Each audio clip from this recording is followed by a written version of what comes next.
Alors bonjour à tous et à toutes. Eh bien bienvenue pour cette nouvelle vidéo donc sur le chemin du converti. Pour rappel, je suis donc converti depuis maintenant plus de 13 ans. Et donc j'ai décidé de faire cette chaîne pour rapidement expliquer en plusieurs vidéos les étapes qui m'ont emmené à cette conversion.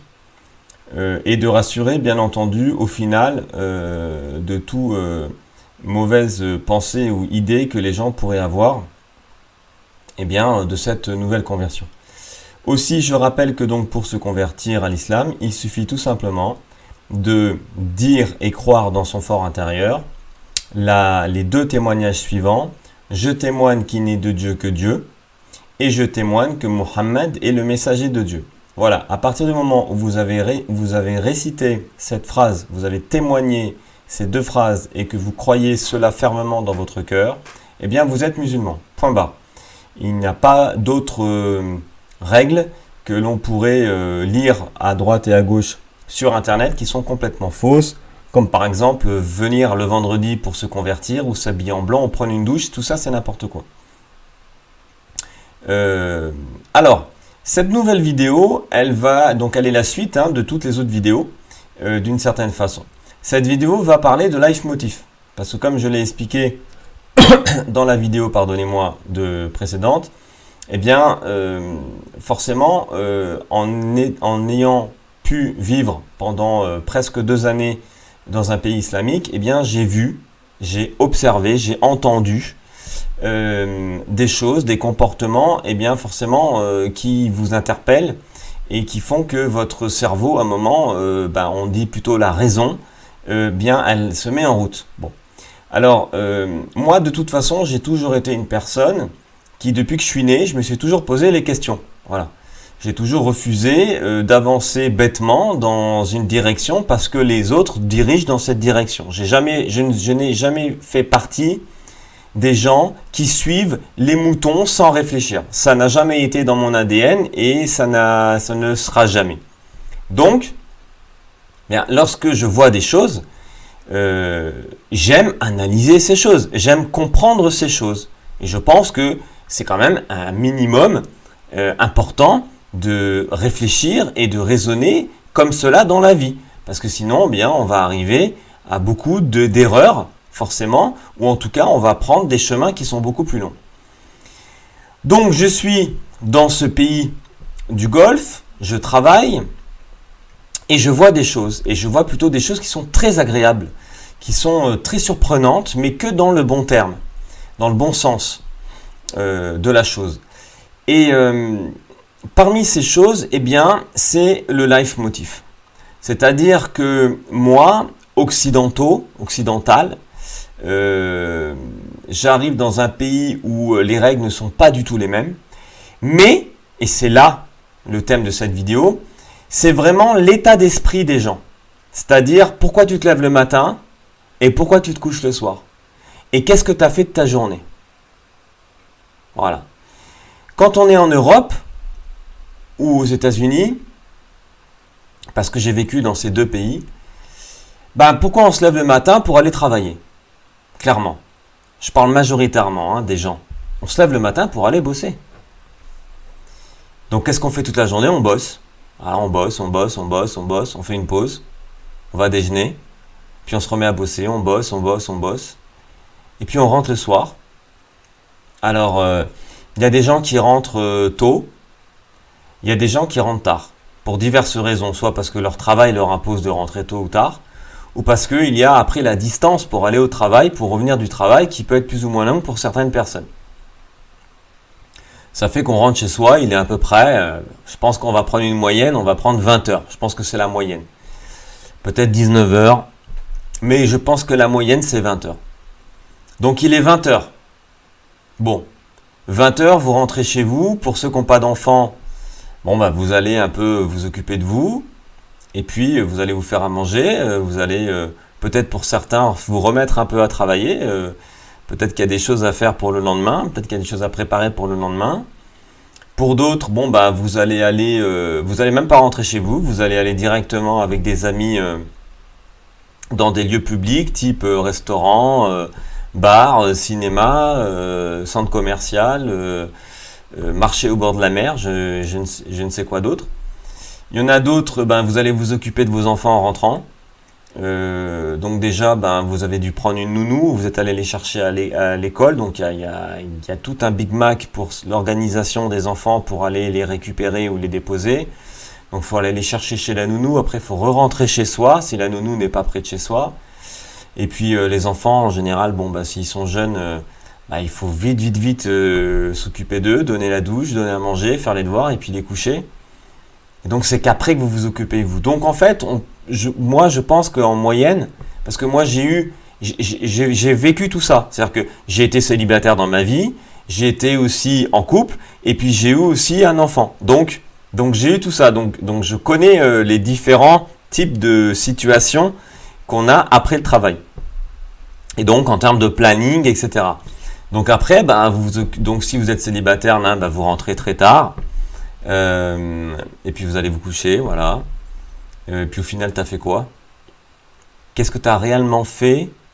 Tu t'es plutôt libéré de ta journée de travail, qui pour certaines personnes peut être très anxieuse, angoissante, stressante, ou d'autres kiffantes, pour ceux qui ont la chance d'avoir un travail qu'ils aiment. Et donc on va, d'une certaine façon, se libérer, extérioriser tout ce stress, toute cette angoisse, et j'en passe.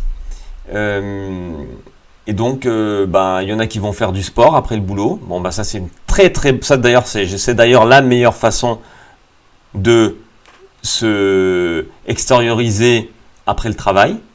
Il y en a qui le font avant d'aller travailler, il y en a qui courent, il y en a qui font aussi du sport avant d'aller au travail, puis il y en a qui le font pendant la pause de midi et deux.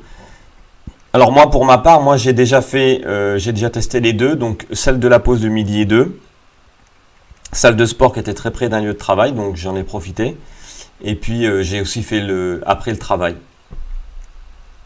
Mais il y en a qui vont pas du tout faire de sport.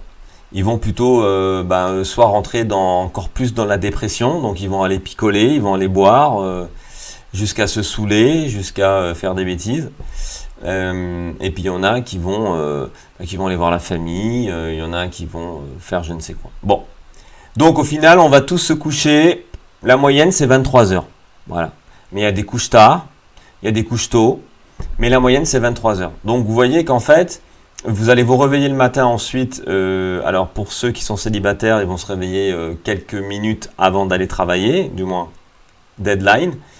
Les femmes, ça se réveille 1 heure avant parce qu'il faut que ça se maquille, tout le tralala. Ceux qui ont des enfants, alors là c'est 2 heures avant parce que là il faut préparer toute le process avec les enfants, les lever, les habiller, leur donner le petit déjeuner, les déposer chez la nounou avant d'aller bosser ou à l'école avant d'aller bosser. Bon, c'est tout un Big Mac. Donc en général, on se lève, en moyenne, c'est entre 6 heures, je vais dire. Mais je pense que la moyenne, c'est 7 heures. La moyenne générale des gens qui se lèvent le matin, qui travaillent, c'est 7 heures. En tout cas, pour ceux qui travaillent en tant que salariés. Après, si tu es patron, forcément, tu travailles un peu quand tu veux et tu te couches un peu quand tu veux et tu gères surtout ta journée comme tu veux. Mais on parle des majorités. Et la majorité des gens ne sont pas tous des employeurs. Donc, finalement, voilà, on a un cycle qui se répète lundi, mardi, mercredi, jeudi, vendredi. Alors, il y a des femmes qui le mercredi arrivent à négocier une demi-journée de travail en tant que congé pour s'occuper des enfants, etc. Donc, ça, c'est la majorité. Ensuite, il y a ceux qui travaillent du lundi au samedi, mais avec un jour de repos. Donc, ça, c'est tous les magasins, commerçants, etc. Quand tu es vendeuse, tu es obligé de travailler le samedi. Les métiers de bouche, c'est pareil, etc. Et puis, on va dire qu'en général, le jour de congé, c'est soit le samedi-dimanche, soit un jour de semaine plus le dimanche. Bon. Et puis, il y en a qui ont qu'un jour de semaine par semaine. Ok. Bien sûr, je ne parle pas des gens qui travaillent la nuit, encore une fois. Il y en a beaucoup, c'est clair. Mais ça reste encore des exceptions. Je veux dire, on parle de la généralité. Donc, il y a un mécanisme qui s'installe. Hop, je dors, je travaille. Hop, je dors, je travaille. Hop, je dors, je travaille. Hop, je dors, je travaille. Et puis les gens, quand on est jeune, c'est assez logique. C'est normal. Parce qu'on a vu nos parents faire ça, donc c'est normal. Et puis de toute façon, on n'a pas trop le choix. Je veux dire, alors il y a des gens qui ont le choix, effectivement. de ne pas aller travailler ou de vivre totalement différent, d'avoir une vie totalement différente. Eux, ils font du football la journée, donc c'est les joueurs de football, et en plus, ils sont payés 300 000 euros par mois. Bon, bah ça, c'est génial. Il y a les chanteurs, les grandes stars, etc. Bon, mais là, c'est pareil. Là, on est encore dans un monde qui existe, on ne peut pas le nier, que je souhaite pour certains, en tout cas pour être footballeur professionnel et avoir la belle vie. Bon, bah c'est clair que c'est génial, mais il n'y a que 10 joueurs hein, sur une équipe de foot, sur un terrain, donc on ne peut pas être les 4 milliards d'humains à faire du football. Donc, voilà. Donc, c'est un petit peu ce qui se passe aujourd'hui. Et alors, donc finalement, ça, on se rend compte qu'à un moment que, quand on commence à grandir, quand on rentre au début dans le monde du travail, on ne se pose pas 10 millions de questions. On suit la waves, on suit la vague classique. Mais très rapidement, au bout de 1, 2, 3, 4e année de travail, quand on démarre dans le travail, donc on va dire qu'on a, allez, on va dire la moyenne 25 ans. Là, on commence à se poser des questions. Est-ce que je suis vraiment heureux dans mon travail? Et puis, waouh, finalement, c'est ça la vie professionnelle. Et puis, attends, mais il y a d'autres pays à voir. Pourquoi je vais rester que sur la ville de Lille toute ma vie? Je vais rester à Lille toute ma vie, c'est ça ma vie? Donc là, on commence à avoir dans sa tête beaucoup de réflexions au niveau professionnel. Est-ce que c'est vraiment ce que j'ai envie de faire? Puis il y a des gens, ils se rendent compte aussi qu'ils ont fait des études. Et puis finalement, c'est pas vraiment ça que je veux faire. On a le droit de changer de voie, pourquoi pas? C'est pas parce que j'ai fait des études de droit que toute ma vie je dois être condamné à faire du droit. Donc, le life motif en anglais, life motif en français, mon but, mon objectif de vie, ce qui mon énergie, mon ADN, pourquoi comment je dois arriver à être heureux, comment je peux m'épanouir. Je dois m'épanouir ou pas? Si je dois m'épanouir, je dois penser à moi. Je dois être égoïste ou pas? Et si je dois m'épanouir, je dois changer de travail ou pas? Je dois même peut-être changer de vie privée. Je dois peut-être me séparer de ma compagne. Pourquoi pas? Peut-être que ma compagne ne me satisfait pas. Et c'est elle qui m'empêche d'être heureux. Ou je dois quitter mes parents. Parce que mes parents m'empêchent d'être heureux. Je ne sais pas. Mais il est évident que nous avons tous une raison. Nous avons un corps. Mais dans ce corps, nous avons une raison. D'accord? En fait, il y a un esprit, si on peut le dire comme ça, dans notre corps. Notre corps, c'est du solide, c'est du palpable. C'est la machine, c'est la voiture qui permet de se forger une carapace, de pouvoir avancer pour aller d'un point A à un point B. Mais à l'intérieur de cette voiture, il y a un moteur. Et on a tous un moteur différent. Chaque voiture a un moteur différent. Eh bien, ma raison, mon esprit, est différent des autres. Et le mien, il est propre à moi. Et comme il est propre à moi, c'est moi qui, d'une certaine façon, le contrôle, le maîtrise et le façonne. Je peux le façonner, je peux le changer, je peux le modifier. Et je remarque aussi, j'analyse que quand j'étais petit, j'aimais pas les épinards, et puis en grandissant, je raffole des épinards. Donc je remarque aussi que je change. Mes sens changent. Mon regard change. Ah, avant, j'étais plus pour telle chanteuse, mais finalement, je l'aime plus, je suis pour une nouvelle chanteuse. Ou alors, j'étais pour un parti politique, et puis finalement, je suis plus pour ce parti politique. Donc, on change, on mute, si je puis dire. Lorsqu'on grandit, lorsqu'on avance dans l'âge, on mute.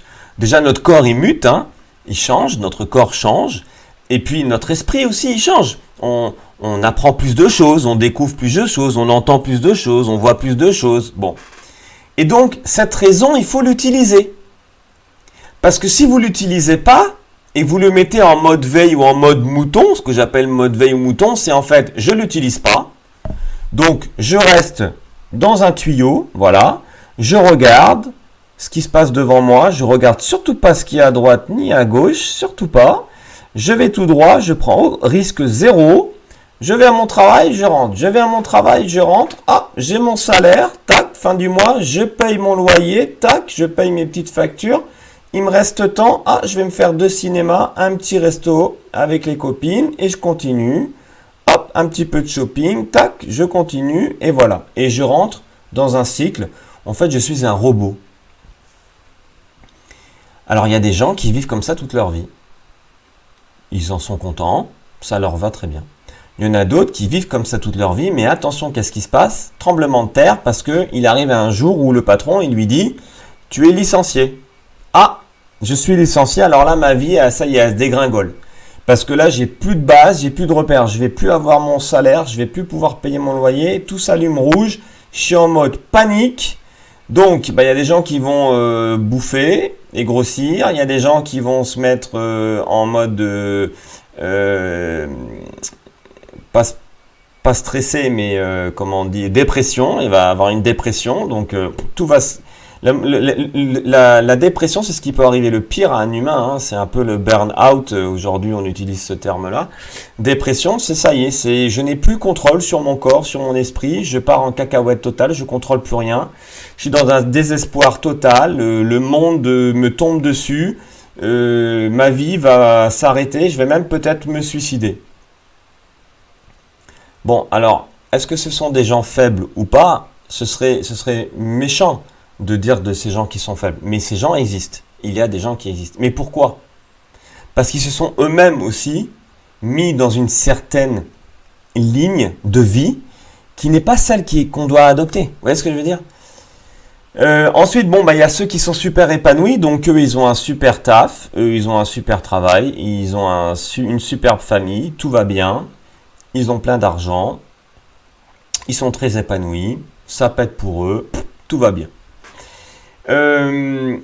Mais les questions fondamentales de vie, de l'existence, etc., ils ne se la posent pas vraiment.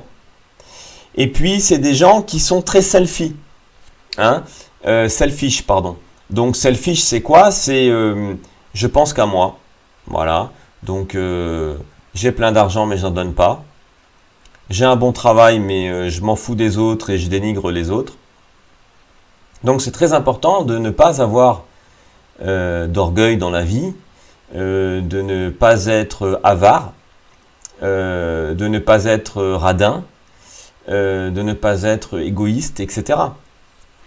On est quand même des êtres humains et on le sent en nous-mêmes, on a besoin de sociabilité. On ne peut pas vivre tout seul. On a tous des amis. Pourquoi on a des amis? Parce que c'est humain, c'est pas parce que j'ai choisi d'avoir des amis. Parce que de toute façon, j'ai besoin d'avoir des amis. Si on n'a pas des amis, on n'est pas... voilà, il y a un manque quelque part. Parce que nous sommes comme ça, nous sommes des créatures qui sommes constituées de façon à être comme on est. Voilà. Et donc, il faut reconnaître d'être comme on est. Et il faut ouvrir les yeux sur comment on est. Et il faut élargir ces points-là différents qui sont des caractéristiques propres à nous, les humains. Vous voyez ce que je veux dire? Donc, le life motif, c'est quoi mon objectif dans ma vie? Alors, il y en a, mon objectif, c'est de devenir footballeur. Voilà, donc le gars, il va tout faire pour devenir footballeur. Mais le problème, c'est que s'il ne devient pas footballeur, il va être super malheureux. Il y a d'autres personnes, mon life motif, c'est je veux avoir mon salon de coiffure.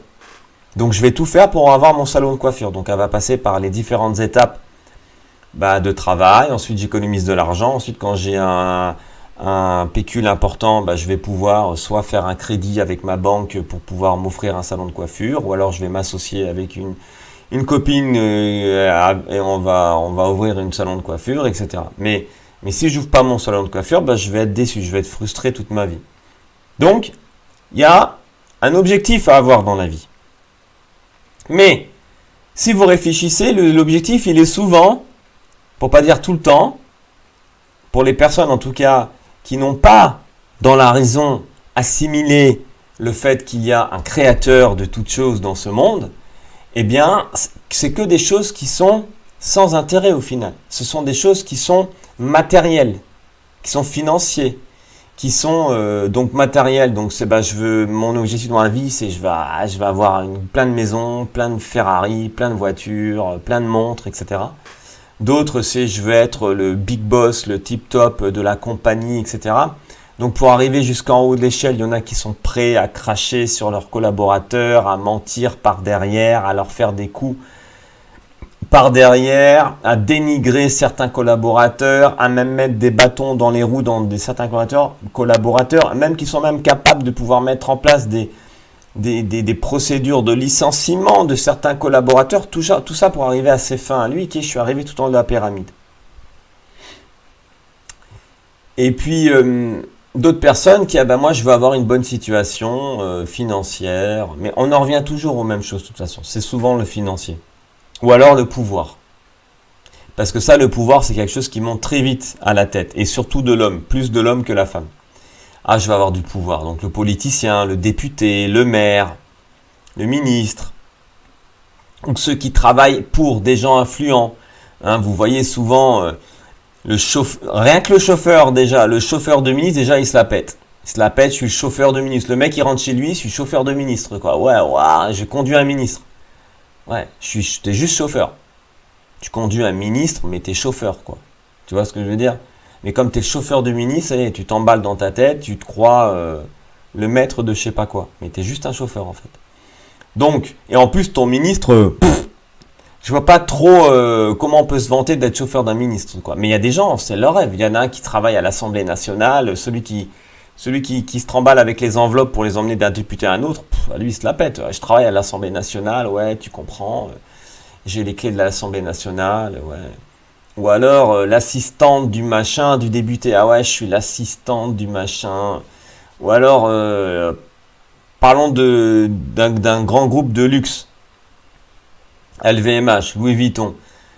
La nana, elle est vendeuse chez Louis Vuitton. Ouais, je suis vendeuse chez Louis Vuitton, ouais, t'as vu, hein. Des sacs à 3000 €, voilà, je veux dire, ouais, tu vends des sacs, quoi. T'es vendeuse chez Louis Vuitton, mais tu vends des sacs, tu vois ce que je veux dire? Et en plus, ils t'appartiennent même pas, ces sacs. Puis alors, le pire, c'est les personnes qui travaillent dans des entreprises et qui se donnent à 300% dans l'entreprise, comme si l'entreprise, elle leur appartenait, quoi. Alors qu'en fait, elle a juste un travail, elle a juste un poste à responsabilité, ça y est, pour elle croit qu'elle est la chef de l'entreprise, quoi. Alors que le patron, sans état d'âme, le jour où il a besoin de la virer, il va la virer, quoi. Alors que elle, non, elle donnerait sa mère, sa fille pour travailler dans l'entreprise. Donc, il y a des gens qui sont trop investis professionnellement, alors que au final, tu dois t'investir pour toi personnellement, pour te sentir bien, pour toi être heureux. Hein? Exemple, moi, j'ai toujours travaillé dans des entreprises où je me sentais bien. Et souvent, je claquais la porte à certaines entreprises parce que je me sentais pas bien. Et mon collaborateur me disait, mais t'es malade, t'as un salaire, super bon salaire, t'as des bonnes conditions, pourquoi t'es parti? Pourquoi je suis parti? Parce que je me sens pas bien. Parce que moi, je suis pas là pour le salaire. Je suis pas là pour gagner de l'argent. On doit tous gagner de l'argent. J'ai besoin, comme vous, je vous rassure, de payer mon loyer à la fin du mois. Mais il faut pas avoir peur de trouver du travail. Du travail, il y en a. Alors bien sûr, il y a des secteurs où c'est plus difficile de trouver du travail. Je reconnais. Mais moi, je suis dans un secteur où quand même, il y a du travail. Voilà, parce que c'est un peu une expertise, métier, etc. Donc, il y a beaucoup de travail. Donc, c'est plus facile, c'est vrai, je reconnais, pour moi, de pouvoir quitter un travail pour un autre. Mais quand même, il y a beaucoup de gens, ils m'ont toujours vu avec des grands yeux. Ah, t'as quitté ton travail, voilà. Eux, ça fait 6 ans qu'ils sont en CDI, et si demain ils perdent leur travail, c'est la fin du monde, je le sais. Moi, j'en ai rien à faire, quoi. Moi, même si j'ai des bonnes conditions, si je me sens pas bien, j'y vais pas. Pourquoi? Parce que mon life motif n'a jamais été d'avoir un bon travail. Non. Mon life motif, ça a été d'être heureux. Et ça l'est toujours. C'est d'être d'abord heureux. Moi, je veux être heureux avant tout. C'est mon critère numéro 1. Je veux être heureux.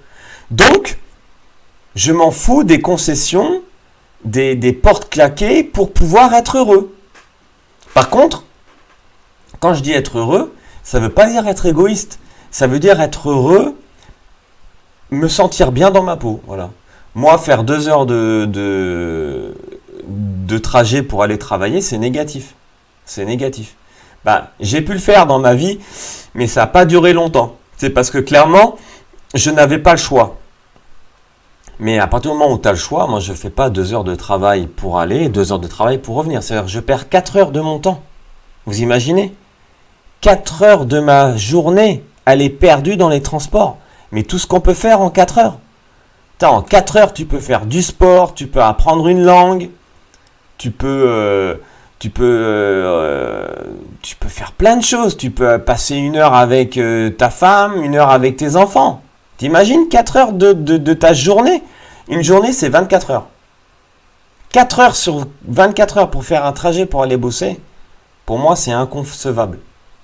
Donc, le life motif, c'est ça. C'est qu'est-ce que tu veux te donner comme moyen pour te rendre heureux. Voilà, pour être heureux. Et plus vous allez grandir dans l'âge et plus vous allez évoluer, plus vous allez vous rendre compte que pour être heureux, c'est pas forcément d'avoir un bon travail, d'avoir de l'argent ou d'être une superstar. D'ailleurs, on le voit, il y a beaucoup de superstars, ils sont malheureux. Il y a beaucoup de gens qui ont de l'argent, on le voit, ils sont toujours trempés dans des affaires assez compliquées. Donc, être heureux, ça passe d'abord par moi, c'est ce que je pense, et c'est comme ça que je suis arrivé à l'ultime. Parce que déjà que j'étais quand même quelqu'un qui, pour être heureux, j'avais compris qu'il faut que d'abord je sois moi-même épanoui, donc dans ce que je fais, dans les choix que je fais, parce que de toute façon, la vie n'est faite que de choix. Tout ce que vous faites, c'est choisir. Quand vous allez au supermarché, vous faites des choix. Quand vous allez au restaurant, vous faites des choix. On ne fait que des choix. Alors, on fait le choix de à quelle heure je vais dormir. On fait le choix de qu'est-ce que je vais manger ce soir. On ne fait que des choix. Le choix de quels sont mes amis, de qu'est-ce que je vais faire, de où je vais aller, etc. Bon, donc ça, c'est clair. Mais ce qui est vraiment important, c'est que quand vous commencez à voir des gens, et donc là, je reviens dans le sujet. Donc, je suis au Moyen-Orient et je découvre la vie des musulmans. Et là, je vois que leur life motif, il est clairement, uniquement et seulement et exclusivement en relation avec leur religion. Et leur religion, elle leur dit quoi par rapport au life motif? Elle leur dit pas de pas travailler. Tu dois travailler. On a tous besoin d'argent pour vivre. Ça, c'est clair. Règle numéro 1, nous avons tous besoin d'argent pour vivre. Ça, c'est évident. Donc, si tu as besoin d'argent pour vivre, tu dois travailler. Bon.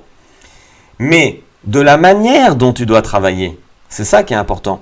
De comment tu vas gagner ton argent, c'est ça qui est important. Vous voyez?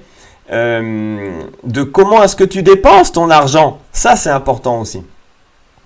Donc, ces gens-là, ils vivent avec une ligne, une corde à suivre. Et cette corde à suivre, c'est quoi? C'est le Coran.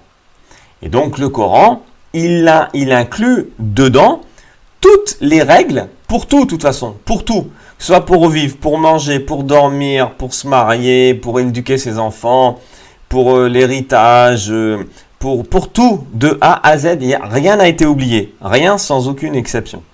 Il y a même des choses que l'on a découvert des centaines d'années plus tard et des centaines d'années plus tard aujourd'hui grâce à la science. Donc, il n'y a pas photo.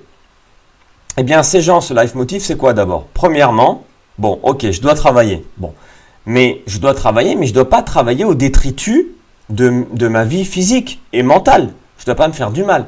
Je ne dois pas non plus travailler au détritus de ma famille. Je ne dois pas non plus nuire à ma famille. Je ne dois pas oublier ma famille à cause de mon travail. Je ne dois pas oublier mes enfants à cause de mon travail. Vous voyez? Et ensuite, le target numéro 1 pour un musulman, c'est pas d'être une star, c'est pas d'être quelqu'un dans la société de connu, c'est pas d'être un footballeur, c'est pas d'avoir le meilleur travail du monde, non. La règle numéro 1, c'est d'abord, avant tout, c'est d'être en harmonie avec celui qui nous a créés, avec le Créateur, d'accord? Donc le Créateur, il nous a créés et il nous a indiqué des tâches, entre guillemets, des règles plutôt, à appliquer pour vivre. Parce que de toute façon, on doit avoir des règles. Tout est régulé. S'il n'y a pas de règles, ça veut dire quoi? Ça veut dire anarchie. Bah, si c'est l'anarchie, ça veut dire que ça devient du n'importe quoi. Donc alors, bah tiens, moi je vais faire n'importe quoi, tiens, je vais aller tuer mon voisin, je vais aller voler au supermarché à bouffer, je vais aller rentrer dans un cinéma sans payer, je vais rentrer dans un magasin de téléphone pour prendre un iPhone sans payer. Non, c'est pas comme ça la vie. Tout ce que je viens de citer, c'est totalement interdit, ça, c'est pas possible. Mais pourquoi pas? Je veux dire, dans l'absolu, si on parle avec quelqu'un qui commence à vous dire que non, il n'y a pas besoin de règles pour vivre, bah si, il y a besoin de règles pour vivre, parce que la preuve, sinon, bah moi je rentre chez toi et je ressors. Qu'est-ce qui m'empêcherait dans l'absolu? Ah bah c'est la loi. Ah, la loi, mais la loi c'est quoi? La loi, c'est qui a mis en place la loi? C'est des hommes, c'est des juges, ce que tu veux. D'ailleurs, bien souvent, toutes les lois qu'on a aujourd'hui, bah, de moins en moins, mais les lois, elles découlaient d'où à l'époque? Elles découlaient de la religion, hein. Des premiers prophètes, des premiers livres saints ont découlé des lois et elles ont toutes été pendant très très longtemps appliquées et après elles ont été plus ou moins tordues, décantées, segmentées, diminuées, ce que vous voulez, mais les bases elles partent de là, hein, que vous le vouliez ou non, ça c'est dans l'histoire, c'est clair, net et précis et c'est prouvé. Donc, il y a bien des règles dans la vie. Bon, bah, il faut suivre ces règles. Si on ne suit pas ces règles, on fait n'importe quoi. Bon, eh bien, les musulmans, eux, suivent ces règles qui sont dans le Coran. Bon, et quand vous analysez eh bien, leurs règles, vous vous apercevez qu'en fait, elles ont du sens. Et de toute façon, elles sont très proches des règles qu'on applique. Bon, bah, par exemple, tu ne vas pas voler. Bah voilà, tu voles pas. C'est logique. Bon, bah c'est logique, mais ça, c'est parce qu'on a une raison. Donc, il y a des gens, on leur dit certaines choses, bah oui, c'est normal. Oui, mais comment tu sais que c'est normal? Tu l'as appris? Bah non, c'est dans ma tête, c'est ma raison. Ma raison, elle m'a dit que je peux pas accepter de devoir aller voler mon voisin. Bon, bah voilà. Pourtant, j'ai pas eu besoin de venir te prouver A plus B que voler ton voisin, c'est mal. Tu l'as bien...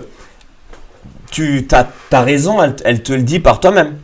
Donc, si ta raison, elle te dit par toi-même, bah, ça veut dire que tu reconnais qu'on a une raison. Donc, on a bien une sorte d'esprit dans notre corps.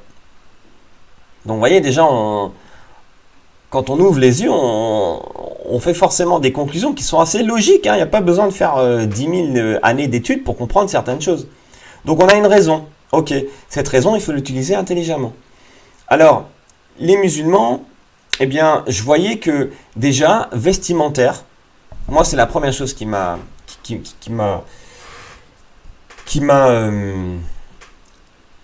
interpellé, c'est qu'au niveau vestimentaire, les musulmans, ils en ont rien à faire. La vérité, ils en ont rien à faire. Ils s'habillent très simplement. Alors qu'en Europe, moi je vois des gens, même moi quand j'étais plus jeune, je l'ai fait, qui s'achètent des jeans à 100 €, des chaussures à 200 €, des chemises à 100 €, des blousons à 2000 balles. Bon. Bah déjà, tu es habillé là, 2000 trucs, déjà, tu es habillé à 2300 €, quoi. 2300 € pour s'habiller. Vous voyez ce que je veux dire? Avec 2300 €, vous pouvez payer peut-être 2 mois de loyer pour certains. Vous pouvez partir en vacances avec une famille complète. Je veux dire, 2200 €, c'est quand même une somme qui est énorme. Bon, bah, je suis désolé, mais il faut reconnaître qu'en France, en Europe ou ailleurs, les gens dépensent beaucoup d'argent pour l'habit. Dans des marques, dans des trucs qui quand vraiment on réfléchit un peu, c'est un peu débile. C'est un peu débile. Mais après, ça, c'est un autre sujet. C'est parce que la société, comme on l'a conçue en Europe, est une société de consommation. Et donc, toutes ces patrons de société, toutes ces multinationales le savent très bien et elles travaillent dans ce sens-là. On appelle ça du marketing, etc. pour que nous soyons toujours en train de chercher à acheter de la marque. Bon, bah, les musulmans, la marque, ils en ont rien à faire, quoi. Un t-shirt à 5 €. Parce que les t-shirts, dans l'absolu, quand tu mets ton t-shirt, que tu as mis un t-shirt à 100 balles parce qu'il y a marqué Givenchy, ou que tu mets un t-shirt qui habille à 5 €, il n'y a aucune différence. Tu as un t-shirt sur toi. Hein. Il fait la même chose. Hein. Il est en coton, il n'y a aucune différence. Je parle au niveau fonctionnel, il y a zéro différence. Le t-shirt a le même travail. Que tu mettes un jean que tu as acheté chez H&M à 15 balles et que tu en as mis un autre que tu as acheté chez Diesel à 300 balles, il n'y a aucune différence. Tu as un jean sur toi, tu as couvert tes jambes et il fait le même travail. La seule différence, c'est du marketing. C'est du style, du design, de la mode, de la tendance, appelle-le comme tu veux. Mais la fonctionnalité, elle est le même. Les baskets, les chaussures, c'est la même chose. Bon, ben, ça, chez les musulmans, c'est quelque chose que j'ai remarqué très rapidement.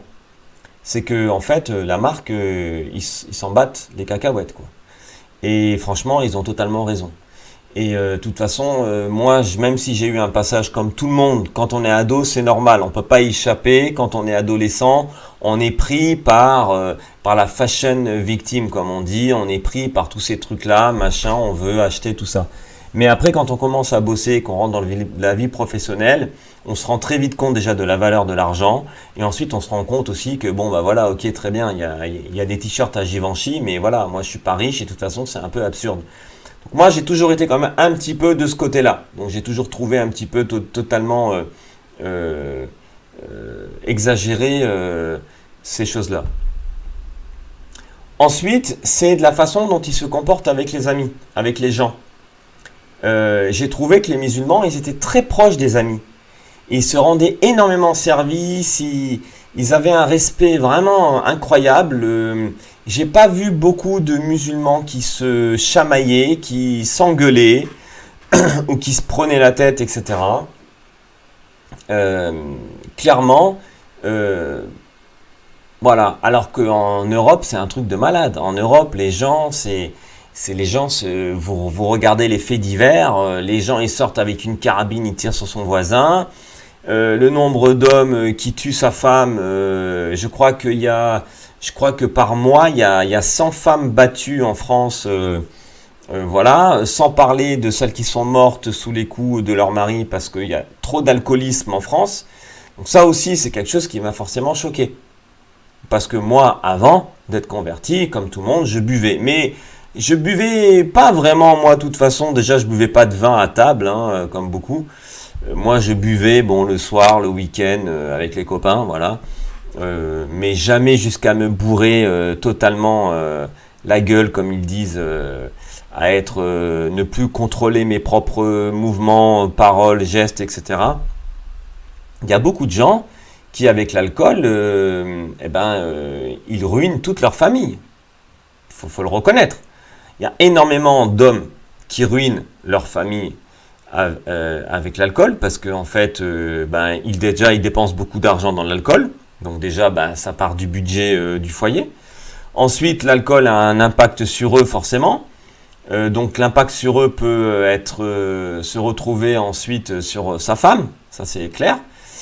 Donc il y a beaucoup de couples qui se foutent sur la gueule. Il y a beaucoup d'hommes qui frappent leur femme à cause de l'alcool. Il y a beaucoup d'hommes qui traînent le soir dehors à cause de l'alcool. Il y en a qui vont ensuite frapper leurs enfants. Il faut le reconnaître, mais c'est énorme, hein.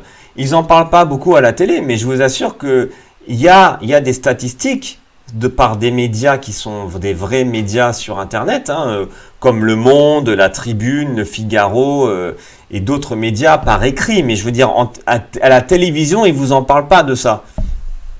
Mais sur les journaux, on en parle. Et vous avez des statistiques. Vous allez voir, vraiment, je vous assure, c'est énorme. Le nombre de femmes qui sont mortes sous les coups de leur mari, c'est énorme. Le nombre d'hommes qui sont alcooliques et de femmes alcooliques, c'est énorme. Le nombre d'enfants battus par leurs femmes, leurs enfants alcooliques, c'est énorme. Le nombre de morts sur la route à cause de l'alcool, c'est énorme. Le nombre de morts qui sont morts à cause de quelqu'un qui était sous l'emprise de l'alcool, que ce soit sur la route ou dans la vie quotidienne, c'est aussi énorme. On parle de milliers de personnes par an. C'est énorme. Bon, quand vous êtes dans un pays musulman, pas d'alcool. Je ne parle pas des exceptions, encore une fois, des riches milliardaires émiratis ou des gens qui sont effectivement des Arabes, des musulmans pour certains et qui sont passés du côté obscur. Ouais, il y a, bien sûr que je ne suis pas en train de dire que tous les musulmans sont bons. On parle majoritairement, d'accord ? Moi, j'ai vécu également en Indonésie, en Malaisie, ok ? Donc, il ne faut pas penser que le musulman, c'est que le Marocain ou l'Algérien. Non, c'est pas ça. Les musulmans, il y en a plein dans le monde. La plus grande communauté des musulmans, c'est en Malaisie, en Indonésie. Est-ce que vous avez déjà entendu parler à la télé de grand terrorisme ou de terrorisme en Malaisie. Non, alors que pourtant c'est là où il y a le plus de musulmans dans le monde. Donc vous voyez bien que faut relativiser. Donc ensuite il y a le Golfe, Moyen-Orient bien entendu, et Maghreb, Afrique du Nord, et aussi Afrique, il y a une bonne partie de l'Afrique, hein, en Nigeria c'est des musulmans, au Mali c'est des musulmans, il y a beaucoup de pays, Afrique noire, qui sont aussi des musulmans. Bon. Donc moi je vous parle de la majorité, d'accord, des musulmans. Même si aujourd'hui c'est un fait, de toute façon, toute la terre, tout le monde part en cacahuète. On trouve de moins en moins d'authenticité dans tout, et donc forcément on est un peu dans la décadence de l'humanité. C'est évident, et c'est écrit aussi de toute façon dans le Coran, c'est expliqué cela. Mais fort heureusement, il y a encore des gens bien, et majoritairement, voilà. Mais c'est vrai que plus les temps vont passer, plus on va tomber dans un chaos. De toute façon, ça c'est évident. L'homme est destructeur, l'homme détruit la terre, et la terre de toute façon arrivera à sa fin. La terre ne pourra jamais être infinie, elle arrivera à sa fin. Donc, je découvre cela, et effectivement, moi déjà je buvais pas beaucoup. Donc quand je suis arrivé là-bas, ça m'a pas vraiment dérangé de pas boire. Ça m'a pas vraiment dérangé de pas boire. Au contraire, ça m'a fait du bien. Parce que aucun médecin va vous dire que de boire de l'alcool, ça fait du bien à son corps. C'est faux. Donc de toute façon, voilà. Bon, ensuite, eh bien, comme j'ai expliqué, le rapport avec les gens. Donc les gens, ils sont quand même beaucoup fraternels. Ils viennent vers vous. Les gens vous accueillent bien, ils vous invitent chez eux, ils vous invitent souvent à manger, comme je l'ai expliqué également, ils sont très famille.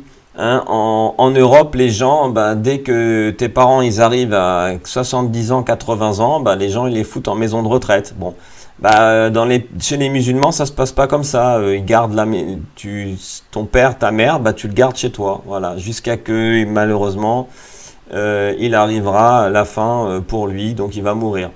Voilà, parce que ce sont tes parents qui t'ont élevé pendant des années jusqu'à que tu es parti de chez toi, donc au moins minimum 18 ans, hein, la moyenne. Donc tes parents ils t'ont élevé pendant 10 ans, toi tu peux maintenant leur rendre la monnaie de la pièce, et leurs 18 dernières années, si je puis dire comme ça, tu vas toi maintenant t'occuper d'eux.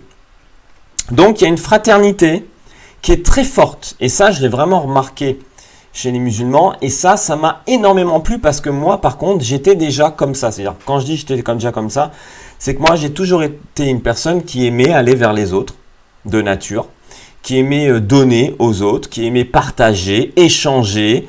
Moi je suis très sociable, j'arrive pas à rentrer dans une boîte ou dans un bus ou dans un lieu sans parler avec les autres, sans discuter avec les autres, c'est comme ça, voilà. Je suis pas un selfish, je suis pas quelqu'un qui suis personnel ou égoïste, ou j'arrive pas, j'ai besoin de discuter avec les autres, beaucoup rigoler avec les gens, voilà, c'est comme ça. Donc ça c'est quelque chose que j'ai retrouvé directement dans ce pays, en tout cas chez les musulmans, et ça m'a fait un bien mais immense, parce que malheureusement en Europe et ailleurs c'est de plus en plus compliqué, quoi. Les gens ils sont de moins en moins ouverts, les gens se ferment énormément, les gens sont très renfermés sur eux-mêmes, très égoïstes. Moi en tout cas je me suis jamais vraiment senti à l'aise avec ça. Donc les musulmans, pour ça, ils ont une fraternité qui est énorme, qui est vraiment impressionnante, où il y a un échange, il y a un respect, etc. Et puis, ils sont tout le temps en train de dire Alhamdulillah, Alhamdulillah. Alhamdulillah, c'est quoi? C'est en fait merci Dieu, quoi. Grâce à Dieu, par la grâce de Dieu. Pourquoi? Parce qu'en fait, dans le Coran, il est expliqué que tout ce qui t'arrive,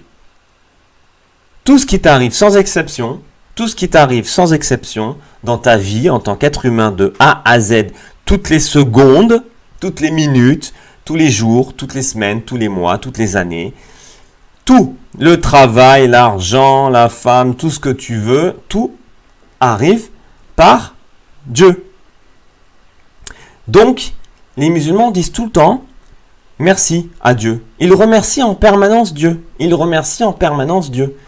Et donc moi, quand je suis arrivé à ce moment-là, comme je l'ai expliqué dans mes vidéos précédentes, moi je suis arrivé dans un état aussi où moi, avant, ça faisait pas mal d'années que j'étais en pleine réflexion sur la création. J'étais convaincu qu'il y avait quelque chose qui existait. Mais je n'arrivais pas à mettre un mot, un nom, quelque chose sur ça. Vous voyez ce que je veux dire? Donc, quand on cherche, on réfléchit, on écoute les autres. Alors, lui, il parle de karma, lui, il parle de Bouddha, lui, il parle de Jésus, lui, il parle de Dieu, lui, il parle de je ne sais quoi, etc.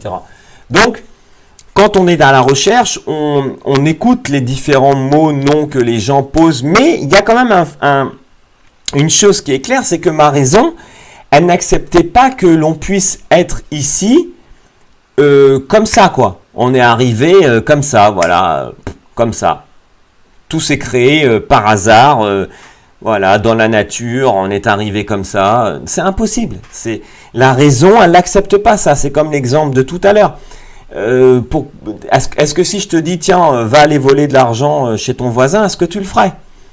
Est-ce que tu as besoin d'une loi pour ne pas le faire? Est-ce que tu penses que c'est parce que c'est écrit dans la loi que tu le fais pas? Non. C'est parce que ta raison, elle n'accepte pas. Parce que ta raison, de elle-même, elle sait que ça, c'est un acte qui n'est pas correct, qui n'est pas beau, qui n'est pas acceptable, qui n'est pas humain d'aller voler. Pourtant, il y a des gens qui volent, je suis d'accord. Mais majoritairement, la plupart des humains, leur propre raison leur dit « je peux pas aller voler mon voisin, je peux pas, c'est pas correct ». Là, c'est pareil. La raison, elle n'accepte pas que ce monde soit créé de lui-même tout seul. Elle n'accepte pas cela. Ce monde est bien le résultat d'une création provenant d'un créateur. Après, le débat, il est sur qui est le créateur. Ça, c'est ce qu'ont beaucoup de gens aujourd'hui avec eux-mêmes. Qui est le créateur? Mais quand vous cherchez, vous allez trouver. Parce que de toute façon, c'est une évidence. Quand on cherche, on trouve. Donc, pour moi, le fait de voir que ces gens étaient tout le temps en train de remercier leur créateur, déjà, je trouvais que ça avait du sens. C'est normal, tu remercies tous les jours celui qui te donne à manger. Il y a des gens qui pensent que c'est moi qui me donne à manger, c'est moi qui me lève les fesses, qui me lève le cul pour aller travailler, et c'est moi qui ramène mon argent. Faux. Ton travail, tu penses que tu l'as eu de toi, mais tu l'as pas eu de toi. Tu vois? Réfléchis avec ta raison. Regarde, on est des millions, des milliards d'êtres humains. Chacun, il arrive à trouver un travail, il arrive à trouver ça, tac. Tu trouves pas que tout ça est trop parfait, quoi? Non. Tout ça est prédestiné. Tout ça est la création d'un créateur. Et tous les signes dans ta vie, dans ma vie que moi j'ai eu, m'ont ouvert les yeux. On rencontre parfois des gens sur notre chemin, c'est pas possible. Toi, je t'ai rencontré au moment où j'avais besoin de toi. Comment ça, c'est possible? Une fois, ça peut être possible, mais 2 fois, c'est pas possible. Ou il m'est arrivé une chose au moment où j'en avais besoin. J'ai reçu une chose au moment où j'en avais besoin. Vous voyez, donc, tout ça, ce sont des événements qui vous arrivent parce qu'il y a un créateur. Et donc, votre raison, elle n'accepte pas que ça puisse arriver sans créateur. Donc, ces choses-là, dans les pays du Moyen-Orient, eh bien forcément, pour moi, elles m'ont ouvert les yeux. Et donc les signes des gens, de leur comportement, de leur façon de vivre, eh bien à un moment, ces signes, vous êtes obligé de les accepter, de les constater. Vous êtes obligé de constater ce que vous êtes en train de vivre.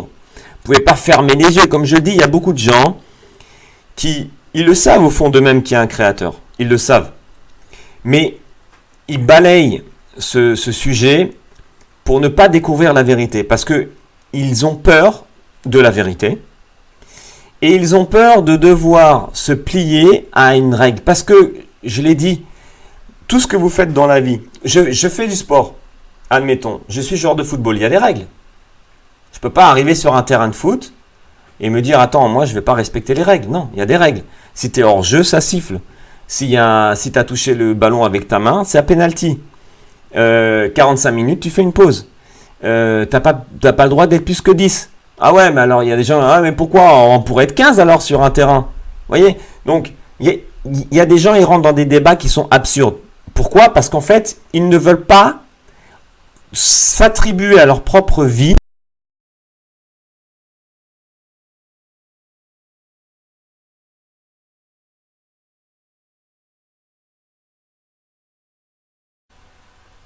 Donc souvent, les gens rentrent dans des débats absurdes. Pourquoi? Parce qu'ils ne veulent pas accepter la réalité, tout simplement. Ils préfèrent fuir parce qu'ils ont peur de découvrir la vérité et donc d'appliquer des règles de vie dont ils veulent ne pas avoir. Ils veulent être libres de leur mouvement, de leur façon de penser à 100%. Sauf que vous ne pouvez pas. Vous ne pouvez pas être libre. Vous ne pouvez pas, je veux dire, vivre comme vous l'entendez vous-même. Si on fait ça, forcément on va dans le chaos. C'est impossible de pouvoir partir dans une logique. On doit avoir des règles. S'il n'y a pas de règles, ça ne fonctionne pas. C'est clair, net et précis. Donc, eh bien, à partir du moment où vous avez une raison et que cette raison, elle comprend, elle accepte pas que ce monde puisse être arrivé comme ça, ben vous devez réfléchir. Vous devez vous poser les bonnes questions. En tout cas, moi, c'est ce que j'ai fait. Et beaucoup d'autres. Il y a beaucoup de gens qui se convertissent tous les jours. Vous imaginez même pas. Et ne pensez pas que c'est que des gens qui sont d'en bas, ou etc. Moi, je connais des médecins qui se convertissent. Je connais des politiciens qui se convertissent. Je connais des gens riches qui se convertissent. Je connais des scientifiques qui se convertissent. Autre chose également dans le comportement des musulmans, c'est le vol, par exemple. Bon, j'ai envie de vous dire qu'il y a un truc, moi, qui m'a vraiment, pareil, qui m'a percé le cœur, quoi, qui m'a fait du bien au cœur, quoi. C'est de voir les gens, comment ils donnent aux autres. Comment ils donnent, nos pauvres. Moi, tout le temps, je vois des gens, ils donnent. Quelqu'un qui fait la manche, il lui donne. D'ailleurs, j'ai vu très très peu de gens qui font la manche, mais ils donnent. Et puis, de toute façon, quelqu'un qui est dans le besoin, dans les pays islamiques, il y a des lieux, comme en France, par exemple, le secours populaire ou je ne sais quoi, en France. Et ben, dans les pays musulmans, il y a beaucoup de lieux qui aident. Et les gens, franchement, ils manquent de rien. Et de toute façon, déjà, les gens, ils reçoivent automatiquement des aides qui viennent de par les dons et de par l'État aussi. Donc le vol, il est interdit. On a tous cette image qu'on nous donne dans les médias que oui, si tu voles dans un pays islamique, on te coupe la main. Bon, déjà, c'est faux. Si tu voles un briquet, si tu voles 5 euros, si tu voles une pomme, on va pas te couper la main. C'est n'importe quoi. Ça, c'est encore pareil. C'est les médias qui veulent faire croire que ça, c'est du satanisme, etc. Mais c'est totalement faux. Par contre, si tu voles quelque chose qui a une valeur qui est très importante, mais on parle de milliers, je ne veux pas rentrer dans les détails, mais très importante, là oui, tu encours la coupure de la main. Mais qu'est-ce qui se passe? Moi, j'ai vécu dans un pays islamiste que je vous ai expliqué pendant longtemps. Moi, j'ai vu, les gens, ils volent pas. Les gens ne volent pas parce qu'ils savent, dans un petit coin de leur tête, que si je vole, la conséquence de mon acte va être très grave. Et je vais être puni gravement. Genre du 5 mois de prison, 30 mois de prison, 10 ans de prison, ou on va même me couper la main. Donc le fait qu'il y a cette épée épée de Damoclès, j'ai oublié, qui est sur votre tête, eh ben vous faites pas la connerie. Vous voyez ce que je veux dire? Et donc on se sent totalement en sécurité. Dans ce pays islamiste, je me suis senti en totale sécurité. J'ai posé mon téléphone un jour sur une table d'un restaurant où j'avais dîné. Je suis parti, j'ai oublié le téléphone, je suis revenu. Le gars, il m'a reconnu, il m'a donné mon téléphone, le serveur. les voitures, t'as même pas besoin de fermer ta voiture là-bas. Y a personne qui va te voler ta voiture. Donc, on se sent vraiment en sécurité. Mais grâce à quoi? Grâce au fait qu'il y a des règles. C'est quoi la règle? Tu voles, tu vas avoir un énorme conséquence, une punition énorme. Atroce peut-être. Pour certains, on va employer ce mot-là. Alors, il y a des gens qui vont te répondre, oui, mais on peut tous voler une fois, on peut tous faire des bêtises. Alors, déjà, si tu éduques tes enfants correctement, ils vont en faire des bêtises, oui. Mais ils vont en faire un peu moins que si tu les éduques n'importe comment. Ça, c'est numéro 1. Numéro 2, si tu enseignes à tes enfants en permanence qu'il ne faut pas voler, qu'il ne faut pas voler, qu'il ne faut pas voler, qu'il ne faut pas voler, quand ils grandissent, ben, ils ont peur de voler. Bon. Ensuite, je l'ai dit, si tu voles un briquet, si tu voles 5 euros, on ne va pas te couper la main. Donc, bien sûr qu'on n'a pas le droit de faire de bêtises, dans l'absolu. Mais nous sommes des humains, nous en faisons. Donc, de toute façon, l'humain parfait, il n'existe pas. Et celui qui fait croire à l'autre que l'humain peut être parfait, du moins que l'humain doit être parfait, c'est un menteur, parce qu'on ne peut pas être parfait, sauf certains hommes qui étaient les prophètes. Mais nous sommes des pécheurs. Ça a été répété et entendu 10 millions de fois. Et c'est ainsi, l'homme est ainsi fait. Ça ne veut pas dire qu'il a le droit de faire des péchés, mais il est pécheur. Donc, celui qui est pécheur, on lui dit, si tu es pécheur, ben, tu as le droit à une seconde chance. Donc déjà, tu dois demander le pardon. Tu dois demander le pardon. Tu dois demander pardon. Tu dois comprendre que ce que tu as fait, c'est mauvais, donc tu dois le rejeter dans ton cœur. Et tu dois aussi promettre de ne pas recommencer. Bon, si tu as volé un briquet, on ne va pas te couper la main. Mais tu dois quand même être puni quand même. Tu vas demander pardon, donc on va certainement, après je ne rentre pas dans les détails, mais ta peine est allégée, etc. Mais voilà, tout acte a une conséquence. Et donc quand vous vivez dans un pays islamiste, franchement, vous vous sentez bien. Parce que vous sentez qu'il n'y a pas d'agression. Et ça, c'est quelque chose, je vous assure, c'est impressionnant. Donc, on vit beaucoup plus en sécurité que dans d'autres pays. Ou dans d'autres pays, excusez-moi, mais en France, une femme à 23 heures, elle peut plus se balader toute seule. Je suis désolé, elle peut plus se balader toute seule. Voilà. Il y a des gens, ils vont défendre, non, je suis désolé, tu peux pas. Pourquoi? Parce que je le sais. Et donc, dans un pays islamiste, tu peux te balader à 23 heures tout seul. Parce que c'est comme ça. Même si c'est pas recommandé de se balader à 23 heures tout seul la nuit.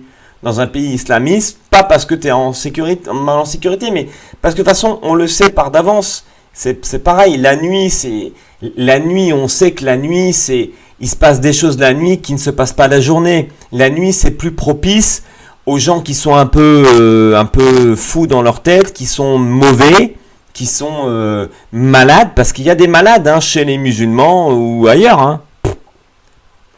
Donc, il y a une hygiène de vie. Chez les musulmans, c'est recommandé, par exemple, le soir, ne traîne pas le soir. Pourquoi tu vas traîner le soir dehors, de toute façon? Pourquoi tu vas traîner?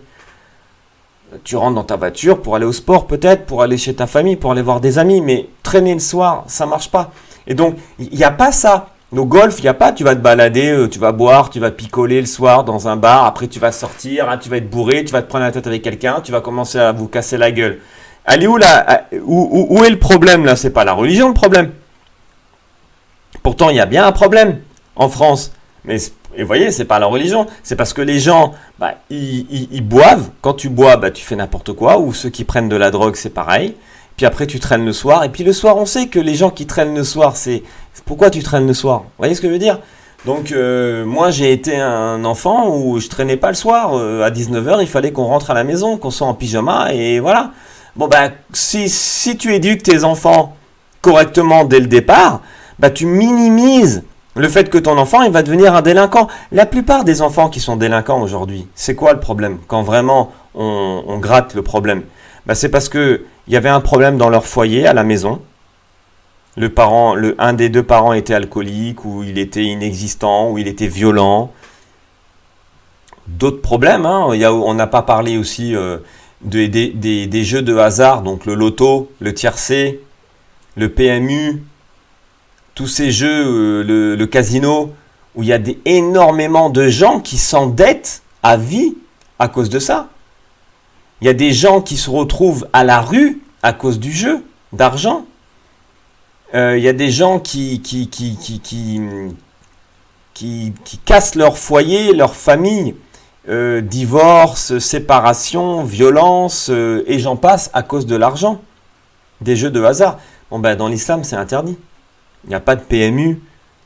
Dans les pays du Golfe, il n'y a pas de PMU, il n'y a pas de loto, il n'y a pas de casino. Voilà. Alors, bien sûr, aujourd'hui, il y a malheureusement de plus en plus de pays qui ont ouvert ça, même s'ils disent que c'est que pour les Occidentaux, genre fermé, interdit aux Arabes. Bon, voilà. Mais là, on parle vraiment dans le bon sens, si on doit appliquer le Coran, si on doit appliquer la règle que Dieu a ordonnée à ces créatures que lui-même a créées, qui autre que Dieu peut mieux connaître ces créatures que lui-même a créées? Bah, c'est lui. Bon, donc, d'ailleurs, avant, on pouvait boire de l'alcool. Avant, à l'époque des autres prophètes, l'alcool n'était pas interdit. Mais c'est parce que l'alcool a fait des ravages sur l'homme et que, sur pareil, l'homme ne sait pas se maîtriser. Il y a des gens qui peuvent boire de l'alcool et qui vont jamais battre leur femme. Mais majoritairement, l'alcool fait des ravages. Donc, c'est après la venue du prophète Mohammed que là, il a interdit définitivement l'alcool pour toute l'humanité. Donc, les gens qui jouent aux jeux de hasard, c'est pareil, c'est des choses qui sont interdites. Bon. Et moi, j'ai toujours trouvé ça débile. Par exemple, il y a des gens, des fois, ils me font rigoler, ils viennent vers moi, mais même avant, hein, ils me disaient, ouais, regarde, je comprends pas, bon, ok, tu me parles de Dieu, nanana, ok, très bien. Alors pourquoi est-ce qu'il y a des Africains qui meurent de faim? Donc pour eux, ça veut dire que s'il y a des Africains qui meurent de faim, ça veut dire que donc c'est à cause de Dieu, donc Dieu ne peut pas exister. Mais excuse-moi l'ami, une minute. Déjà, l'Afrique. Tu veux que je te raconte le nombre de Blancs qui sont allés coloniser les pays africains, piller toutes leurs richesses et volontairement rendre les pays, les peuples pauvres? Tu veux qu'on en parle? Donc pourquoi il y a des Africains qui crèvent de faim? Parce que les Blancs ont pourri, ont volé, ont pillé ces pays-là. Petit 1. Petit 2. Il y a beaucoup de Français, d'Européens, d'Américains, qui jouent au loto. Tous les samedis, hein, tous les vendredis. Au PMU, tout ça. Ils donnent 10 euros, facile, 10 euros par semaine. Mais imagine-toi, si tu donnes 10 euros par semaine à une association, à une ONG, à une organisation qui récolterait tout cet argent pour aller donner aux pauvres, tu crois qu'il y aura encore des pauvres sur la planète? La réponse, elle est non. Vous voyez? Donc, et on retrouve ça justement dans l'islam. Dans l'islam, on retrouve qu'il faut que tu donnes une partie, mais vraiment infime, hein, mais une partie de tes gains, tu dois les donner. Et donc, cette organisation-là, elle s'occupe de donner aux pauvres. Et donc, c'est ce qui fait qu'il y a très peu de pauvres, en tout cas qui sont dans la rue, dans les pays islamiques. Il n'y en a pas. Parce qu'il y a cet échange qui se fait entre humains, et qui est logique, c'est du bon sens quand même. Je veux dire, est-ce que tu as besoin que je te sors une règle de loi qui doit te dire que quand tu passes à côté d'un pauvre, tu dois l'aider? C'est débile. Quand tu passes à côté d'un pauvre, tu ne peux pas rester insensible. Forcément, tu es touché. Ton esprit, tes yeux voient quelque chose. Et donc, tu es touché. Tu ne peux pas rester insensible. Bah, de toi-même, tu vas donner quelque chose. Ou tu vas peut-être lui apporter à manger ou lui apporter une aide autre. Bah, pourtant, il n'y a personne qui te l'a dit, ça. C'est ta raison qui l'accepte. Cette raison, on en revient toujours pareil. Cette raison, elle est constituée... Pour la majorité des gens, elle est constituée logiquement. Mais c'est à toi de la débrider. C'est à toi de l'ouvrir, de la faire travailler et de l'appliquer. Donc l'influence des gens, c'est important. Les gens que tu vas fréquenter, Bah, si tu fréquentes des gens mauvais, bah, t'as plus de chances de devenir mauvais. Si tu fréquentes des gens bien, bah, t'as plus de chances de devenir quelqu'un de bien. Bah, c'est pareil. Tous ces points-là, eh bien, ils font réfléchir. Et donc, le life motif de ces gens-là, c'est quoi? C'est d'abord, avant tout, de vivre bien en harmonie avec les autres. On doit vivre en communauté avec les autres, en harmonie. Et on doit surtout appliquer ces règles. Je ne dois pas boire d'alcool. Je ne dois pas jouer aux jeux de hasard. Vous voyez, je dois respecter mon voisin. Je dois aider mon voisin. Je dois aider les gens qui sont pauvres. Donc quand vous intégrez toutes ces règles dans votre vie quotidienne, mais je vous assure que vous vivez beaucoup mieux. Hein. Vous vivez beaucoup mieux. Et en plus, comme c'est Dieu qui a ordonné cela, eh bien vous avez des récompenses. Et c'est pour ça que les gens disent en permanence « merci Dieu », parce que quand tu remercies Dieu et que tu fais des bons actes, tu reçois en retour de la part de Dieu des bons actes. Et moi, c'est des choses que j'avais déjà vues et j'étais déjà convaincu que ça existait. Parce que quand je faisais des choses bien dans ma vie, je remarquais que je recevais du bien. Et quand je faisais des choses mal, je recevais du mal aussi. Donc, quand les musulmans m'ont dit, mais tu sais, tout arrive par Dieu, et Dieu a dit que tu dois redonner ce qu'il te donne, et il te redonne 2 fois plus. Ben moi, je l'ai vécu ça, c'est clair. Tu donnes, tu reçois 3 fois plus. Hein. Et alors, tu donnes 2 fois plus, tu reçois 6 fois plus. Ça, c'est clair, net et précis. Je l'ai vécu. Donc, si je l'ai vécu, voilà, c'est que forcément, ma raison, au moment, elle ne peut pas ignorer cela. Et alors, quand vous voyez que les musulmans, eh ben, c'est une des règles principales, vous dites, mais c'est clair qu'ils sont dans le vrai, quoi. L'envie, c'est pareil, c'est quelque chose qui est très mauvais d'envier les autres. On vit dans une société aujourd'hui où on le voit. Les gens, c'est tous des followers, ils sont là à rêver d'une telle star. Et puis il y en a, vous avez vu aujourd'hui, ils vont jusqu'à changer la coupe de cheveux pour ressembler à leur...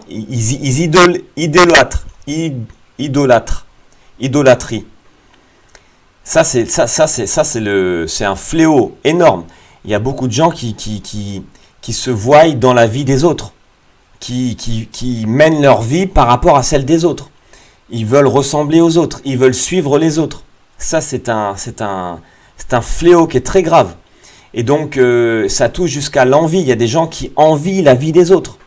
Donc, ils sont dans une situation où pourtant, ils ont de quoi manger, ils ont de quoi dormir, hein, mais ils sont toujours insatisfaits. Donc, ils se sentent mal. Et donc, ils ont le mal-être. Et après, ils envient les autres. Et quand tu commences à envier les autres, tu commences à te rendre mal. Et ça c'est le problème principal de la vie occidentale. Et donc, vous pouvez... Parce que quand vous comparez tout simplement la vie entre un vrai musulman pratiquant, hein, on va dire, modéré bien entendu, et un occidental, mais regardez la différence de vie, d'hygiène de vie, mais elle n'a rien à voir. L'occidental, il est paumé, il est perdu, dans son fort intérieur, il est mal-être. Pourquoi? Parce qu'en fait, il ne court pas après la vérité. Il ne court pas après le vrai sens de la vie. Le vrai sens de la vie, c'est d'être épanoui de soi-même, de chercher à donner, à faire du bien aux autres et surtout à être en harmonie avec son créateur. À partir du moment où vous êtes en harmonie avec votre créateur et que donc vous appliquez et vous écoutez et vous lisez ce que le créateur dit, vous avez compris que ce bas monde, il n'est qu'un passage. Et quand vous vivez en comprenant que vous êtes que de passage, alors que d'autres pensent qu'ils sont là pour une seule et unique vie, et donc ils vont tout faire, même tuer sa mère, pour pouvoir profiter tout de cette vie-là, ben lui, il est perdu. Sa vie n'a plus de sens. Donc ses actes n'ont plus de sens. Ses idées n'ont plus de sens. Voyez ? Et donc il est perdu. Et donc forcément, il y a un mal-être. Il y a un mal-être intérieur. Et donc il y a des gens qui vont chercher des théories, des méthodes, comme par exemple Il y a quelque chose qui marche très bien justement à cause de ce fléau, qui est la recherche personnelle. Vous avez plein de formations. Le développement personnel. Voilà, c'est le terme exact des formations qui marchent énormément. Pourquoi ça marche énormément, le développement personnel? Mais parce que les gens, ils arrivent à un moment de leur vie où fatalement, si tu n'es pas dans la vérité, ben, tu es perdu. Tu as des repères qui sont totalement bafoués. Et donc, les gens cherchent énormément à se retrouver, à analyser les choses et à poser les choses. Et donc, le développement personnel, c'est quelque chose qui marche très bien, justement, pour les gens qui sont perdus. Et donc, comme fatalement un humain, s'il ne connaît pas la vérité, il est perdu. C'est soit tu es dans la vérité, soit tu es perdu. Il n'y a pas de juste milieu, ça n'existe pas. Tu ne peux pas être au milieu. C'est soit tu es perdu, soit tu es dans la vérité. La vérité, ça veut dire quoi? Ça veut dire que tu as découvert ton créateur, que tu as découvert la vraie raison pour laquelle ton existence sur Terre est là, donc pourquoi tu es sur Terre. Quand tu as découvert ça, eh bien tu as compris ton existence, la raison de ton existence, et tu as compris que ton objectif n'est plus de courir après ce qu'on appelle le matériel, le financier, l'apparence, mais de courir après l'au-delà. Ça veut dire, on est ici pour préparer son voyage dans l'au-delà. Donc, on est dans un passage momentané, on est uniquement de passage. C'est donc uniquement un court temps de notre existence pour la raison sur laquelle nous sommes sur Terre. Quand tu as compris ça, bah ça y est, tout s'éclaire autour de toi. Et donc forcément, tu es beaucoup plus rationnel et tu relativises sur beaucoup de choses. Parce que cette vie-là n'est pas la vie ultime. C'est pas quand je meurs, point. Le livre, il se termine, fin d'histoire. Non. Bien au contraire. C'est le début de la vraie histoire. Mais pour pouvoir la préparer, bah, tu dois être en harmonie avec ton créateur. Et donc, quand tu crois, quand tu es croyant, eh bien, ça y est, tu es en harmonie. Tu as compris. Parce que, ça y est, tu as la règle de vie, ici, parce que Dieu n'a pas créé l'homme en le laissant tout seul, perdu dans la nuit noire. Non. Il a créé les hommes, les femmes, et il leur a donné un guide par écrit pour suivre, pour justement être gagnant. Et quand tu suis ça, ben tu comprends beaucoup de choses et tu relativises sur beaucoup de choses. Alors que celui qui n'a pas encore découvert ça, ou qui fuit cela, ben, lui il pense qu'il est là pourquoi? Bon, je suis sur Terre parce que je descends du singe, soi-disant. Je vais mourir. Bon, je vais mourir. Donc, il faut que je profite à fond de ma vie. Hein. Ah ouais, on n'a qu'une vie, il faut que j'en profite à fond. Alors, je vais faire toutes les conneries de la vie. Je vais voler tout ce qu'il y a à voler. Bon, là, je pars un peu dans l'extrême, mais pour les gens qui sont pas croyants, sans qu'ils soient des gens mauvais, des voleurs, à un moment de leur vie, ils vont se poser cette question. Donc, c'est pour ça que le développement personnel, ça cartonne. Parce que les gens ils disent « Attends, tiens, c'est bien, ça va me permettre de repositionner un petit peu ma colonne vertébrale, de vie. Donc, ma vie familiale, ok, où est-ce que j'en suis? Ok, ma vie professionnelle, ok, où est-ce que j'en suis? Ma vie conjointe, où est-ce que j'en suis? Ok. Alors ensuite, ma vie psychologiquement, où j'en suis? Ok, machin. » Donc, vous voyez, les gens, ils essayent de repositionner un petit peu, de redonner un sens à sa vie et puis de restructurer sa vie pour essayer de repartir sur un bon départ parce que là, bon, je suis embrouillé dans ma vie, je suis pas totalement satisfait, j'ai des lacunes ici, etc. Mais alors que toute la vérité, toutes les questions auxquelles vous pouvez vous poser et tout surtout, et toutes les réponses surtout avec les vraies actions à faire, à dire, à observer sont dans le Coran. Et à partir du moment où vous lisez ça, ça y est, vous redressez toute la colonne vertébrale de votre vie. Comment tu dois te comporter? Comment tu dois travailler? Comment tu dois faire ça?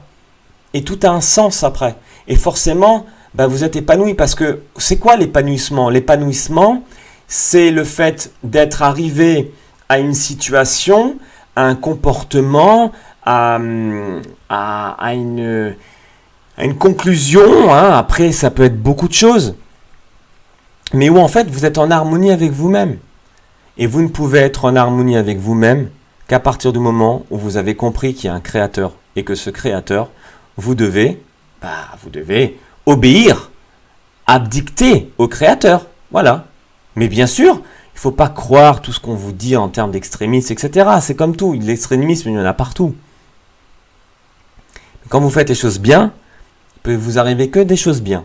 Et quand vous avez compris les choses comme elles doivent être, votre vie, elle a un sens. Et quand vous donnez un sens à votre vie, votre regard, il est différent. Quand vous trouvez un sens à votre vie, le regard est différent. Et donc, quand vous allez vivre dans un pays musulman, vous voyez que ces gens-là sont à l'opposé de ce que les Occidentaux ont comme objectif, comme leitmotiv dans leur vie, qui est uniquement matériel, financier. Eux, c'est pas ça. Ça fait partie de la vie aussi de devoir travailler, bien sûr, si on veut s'habiller, etc. Mais le leitmotiv, c'est pas ça. C'est d'être en harmonie avec mon créateur. Et après, je laisse ma vie, de toute façon, entre les paroles, les secrets, la prédestinée de mon créateur. Parce que de toute façon, tout est déjà prédestiné. Et donc, ma vie est encore plus facile.